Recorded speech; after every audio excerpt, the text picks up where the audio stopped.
Il-ħtieġa ta' aktar rotot tal-ajru fit-tul u li nifosthom mill-Amerika ta' fuq u l-Asja ġiet deskritta mid-Deputat Prim Ministru u Ministru għat-Turiżmu Ian Borg bħala kruċjali għal pjan tal-Gvern sabiex jattira turiżmu reżiljenti ta' valur ogħla u aktar kompetittiv. Fil-ftuħ tal-5 edizzjoni tal-Konferenza tal-Avjazzjoni mtella minn Deloitte Malta, Dr. Borg irremarka li l-futur tat-turiżmu f'Malta jeħtieġ aktar rotot tal-ajru fit-tul.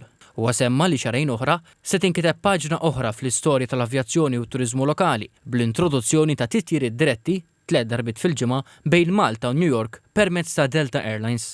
Waqt li maturajna ir-rotot ta' distanza qasira, il-futur jitlobna sabiex inkomplu naħdmu u ninvestu fuq titjiriet fit-tul.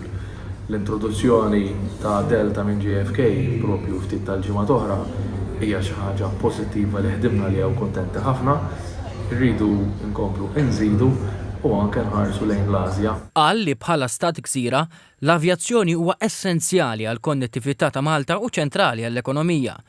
F'dan l-isfond semma li 98% tat-turisti jaslu bl-ajru u għalhekk saħaq li l-konnettività hija l-aktar fattur deċisiv fil-kompetittività nazzjonali.